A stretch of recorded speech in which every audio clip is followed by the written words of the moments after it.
नमस्कार दोस्तों, स्वागत है आपका आपके अपने इस YouTube चैनल में। तो दोस्तों, आज हम आप लोगों के लिए एक बड़ी अपडेट को लेकर के आए हैं। दोस्तों, चंपा ईश्वरन ने 12 ऐसी नई योजनाओं को आपके साथ लेकर के आया है जिसको आपको जानना चाहिए और साथ ही साथ इस चीज का आपको कैसे लाभ लेना है इसके बारे में भी आज विस्तार से चर्चा करने वाले हैं। दोस्तों, इससे पहले यदि आप इस चैनल पर पहली बार आए हैं और अभी तक आपने चैनल को सब्सक्राइब नहीं किया है तो चैनल को सब्सक्राइब कर दें, क्योंकि दोस्तों आइए हम आपको एक आंकड़ा दिखाते हैं जिससे आपको पता चल जाएगा कि आप लोग आते हैं, वीडियो को देखते हैं, लेकिन आप चैनल को सब्सक्राइब नहीं किए हैं। तो मैं आपको एक रेशियो दिखाने वाला हूं जिससे आपको पता चल जाएगा कि बहुत ही कम लोग ऐसे हैं जिन्होंने अपना अभी तक चैनल को सब्सक्राइब करके रखा है। तो डिस्प्ले में जैसा कि आप देख पा रहे हैं कि बहुत कम ही लोग हैं जो सब्सक्राइब करके रखे हैं, और जो सब्सक्राइब करके रखे हैं वो बहुत ही कम है, और जिन्होंने सब्सक्राइब नहीं किया है तो हम आपसे रिक्वेस्ट करते हैं कि ये जो संख्या है उसको आप बढ़ाइए और ज्यादा से ज्यादा सब्सक्राइब करके रखिए। ये सब्सक्राइब करने का कोई चार्ज नहीं होता है, आपका 0.30 सेकंड में आप इसको सब्सक्राइब कर सकते हैं और साथ ही साथ बेल आइकन को भी प्रेस कर सकते हैं। तो दोस्तों, अब आइए हम आपको आगे की ओर ले चलते हैं। तो दोस्तों, मैं यहाँ आपको हाईलाइट कर देता हूं और एक एक करके आपके साथ पूरी जानकारियों को साझा करता हूं। दोस्तों, यहाँ पर आप देख सकते हैं राज्य के जिन गाँव में ओडीएफ प्लस घोषित किया गया है उन गांवों को और बेहतर तथा अन्य सुविधाएं देने की पहल करें। ये इन्होंने तब कहा है जब सभी डिस्ट्रिक्ट के डीसी लोग और चंपा ईश्वरन साथ में बैठे हुए थे। उसमें बहुत सारी योजनाओं पर, जैसे अबुआ आवास योजनाओं पर भी चर्चा कर रहे थे और साथ ही साथ इन चीजों पर भी चर्चा कर रहे थे कि कैसे आने वाले समय में अपने राज्य को बेहतर बनाया जाए। तो उसी चीज को लेकर के इन्होंने ये चीजें लाया है। दोस्तों, इन्होंने दूसरा बात यह कहा है सभी पंचायत में 10 ड्रिल नलकूपों का लक्ष्य निर्धारित है, लेकिन वर्तमान समय में जल का स्तर काफी नीचे चला गया है। जल स्तर मिलने तक ड्रिलिंग करें, नहीं तो फिर योजनाओं बेकार हो जाएगी। इन्होंने एक पहल किया है और साथ ही साथ इन्होंने एक गाइडेंस दिया है कि अभी जैसा कि आप देख सकते हैं कि जल स्तर बहुत नीचे चल गया है और आपके पंचायत में, हर एक पंचायत में 10-10 चापाकल आया है, जिसका जिस जगह पर आपको जरूरत है आप अपने मुखिया जी से जाकर के बात करें, और जहां लगता है कि आपको चापाकल होनी चाहिए तो वहां आप जाकर के बात कर सकते हैं और आप अपना चापाकल दिलवा सकते हैं। हर पंचायत में 10-10 चापाकल आया है, तो ये आप निर्धारित करें कि आपको चापाकल कहां देना है और आपको चापाकल किस तरह से लेना है, वो आप मुखिया जी से बात कर सकते हैं। हम आपको बता देते हैं कि आपके पंचायत में 10 चापाकल आया है, उसका आपको लाभ ले लेना है, क्योंकि जलस्तर बहुत नीचा चल गया, गर्मी बहुत तेजी से है, इसलिए चंपा ईश्वरन ने चापाकल देने के लिए हर पंचायत में 10-10 भेज दिया है। तीसरा क्या योजना है वो देख लेते हैं। दोस्तों, तीसरी बात इन्होंने यह कहा है वैसे आंगनबाड़ी केंद्र जो अब तक नल जल से आच्छादित नहीं है, वहां जल जीवन मिशन के तहत जल्द से जल्द नल जल की व्यवस्था सुनिश्चित करें। मतलब वहां आपको पानी पहुंचाना है, उसके लिए अगर आपको जरूरत पड़ता है तो आप टंकी भी बैठा सकते हैं बोरिंग के साथ में, जो आप देखते होंगे गांव में कि आपके गांव में पोल लगा करके जो टंकी दिया जाता है उसकी सुनिश्चित करें। साथ ही साथ अगर आपने लाभ नहीं लिया है तो अपने मुखिया के पास जाइए, आंगनबाड़ी वाली को आप सलाह दीजिए जो करके जाकर के उसका लाभ ले। चौथा क्या है वो देख लेते हैं। मुख्यमंत्री पशुधन योजना के अंतर्गत विभाग द्वारा अच्छे नस्ल के पशु वितरण किए जाएं, जिसमें यहाँ के लाभुक किसानों की आय में वृद्धि की जा सके। मतलब मुख्यमंत्री पशुधन योजना, जिसमें से कि वैसे परिवारों को दिया जाता है जो इसका लालन पालन कर सके और आप इसका लाभ ले सकते हैं। आप लोग इसका लाभ लीजिए, आप अपने मुखिया जी से बात करिए, आप अपने ब्लॉक में बात कर लीजिए और मुख्यमंत्री पशुधन योजना का आप लाभ लीजिए। दूसरी बात है सावित्रीबाई फूले बालिका योजना के तहत बच्चों के बैंक खाते में राशि डीबीटी से भेजी जाती है। अभिभावकों को भी इसकी जानकारी हो, इसे सुनिश्चित करें। सावित्रीबाई फूले योजना जो है आप जानते होंगे बच्चियों के लिए ये दिया जाता है स्कॉलरशिप की तरह से, स्कॉलरशिप के तरह ही इसको भी दिया जाता है।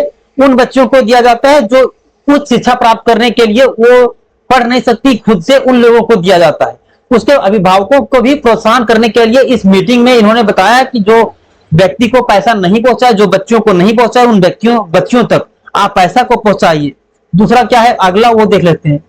पशु वितरण की प्रक्रिया को सरल बनाएं, कार्य प्रगति में तेजी लाएं। मतलब ऐसा नहीं कि आप उससे इतना डॉक्यूमेंट्स मांग दीजिए जो उसके पास है ही नहीं। तो इस चीज पर भी इन्होंने विशेष बातें कहा है कि उसको सरल कर दीजिए, आसानी कर दीजिए, ताकि लाभ लेने में उसको कोई कठिनाई ना हो और हर कोई इसका लाभ ले। फिर यहां आता है मुख्यमंत्री सुखाड़ राहत योजना तेजी लाने का निर्देश दिया जाए। मतलब दोस्तों, आपको पता होगा कि आज से आप 3-4 महीना पहले झारखंड राज्य फसल राहत योजना, जो कि पिछले साल इसका लाभ सबों को मिला था, 3500 रुपया मिला था, लेकिन अभी इस वर्ष सबों ने फॉर्म भरा था, लेकिन इसका अभी लाभ नहीं मिला है। तो इस चीज पर भी इन्होंने विशेष बल दिया है कि झारखंड राज्य फसल राहत योजना में तेजी लाए और उन सभी परिवारों को पैसा भेजे जो लोग इसका ऑनलाइन कर चुके हैं। अगर आपको पता नहीं है कि कैसे ऑनलाइन करना है, तो हम आपको वीडियो के नीचे डिस्क्रिप्शन बॉक्स में लिंक दे देंगे, वहां से आप देख लेंगे। वहां से आपको हालांकि इसका लाभ नहीं मिलेगा, क्योंकि इसका आप जो ऑनलाइन का समय था वो समाप्त हो गया है। जब फिर आएगा, जिस टाइम झारखंड राज्य फसल राहत योजना हर साल आता है, तो जब आएगा उस टाइम हम आपको बता देंगे। इसलिए चैनल को अभी भी सब्सक्राइब कर लीजिए, ताकि जो लेटेस्ट इंफॉर्मेशन होता है झारखंड में फिर अनदर डिस्ट्रिक्ट में, तो वो सब वीडियो हम आपके लिए ऐसे ही लाते रहते हैं। इसलिए चैनल को सब्सक्राइब कर लीजिए, फायदा आप ही का है। एक परिवार से अधिकतम 2 बच्चियों को लाभ देने की बाध्यता खत्म कर दी जाए। अब एक परिवार में जितने भी बच्चे होंगे उन्हें इस योजना से जोड़ा जाना है। ऐसे में इन बच्चियों को चिन्हित करके इस योजना का लाभ देने में सुनिश्चित करें। मतलब दोस्तों, यहाँ पर पहले क्या था कि आपको 2 बच्चों तक ही लाभ मिल पाता था, लेकिन उस चीजों को हटा करके अब उसके परिवार में जितनी भी बच्चियां हैं उन सबों को लाभ देने के लिए इन्होंने एक योजना लाई, जो कि आप देख सकते हैं।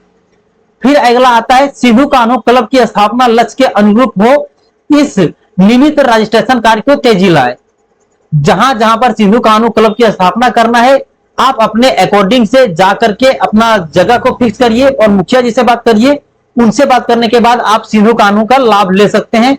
जहां आपको क्लब बनवाना है वहां आप बात कर सकते हैं। फिर आता है वैसे प्रखंड जहां खेल स्टेडियम स्वीकृति नहीं हुई है, उन प्रखंडों में जमीन चिन्हित करके स्टेडियम बनाने की प्रक्रिया में तेजी लाए। मतलब इन्होंने यहाँ खेल जगत को भी प्रोत्साहन दिया है और वैसे जगहों को चिन्हित करने के लिए कहा है जहां पर आपका मैदान खाली है, मैदान में स्टेडियम बनने का लायक है, उन चीजों को चिन्हित करके वहां पर भी आप इस योजना में स्टेडियम को बना सकते हैं। तो ये भी इन्होंने बात को कहा है। मुख्यमंत्री तीर्थ दर्शन योजना का लाभ लोगों को सरल व सुगमता पूर्वक मिले, यह सुनिश्चित करें। मतलब जहां जहां तीर्थ स्थान है वहां व्यक्तियों को एकदम से कठिनाई ना हो, उसका मार्ग सुगम करे, आसान करे, सरल करे, उसमें तेजी लाए। इन्होंने इस बात पर भी विशेष बल दिया। एक और आता है मुख्यमंत्री तीर्थ दर्शन योजना के अंतर्गत झारखंड के धार्मिक स्थलों को भी जोड़े।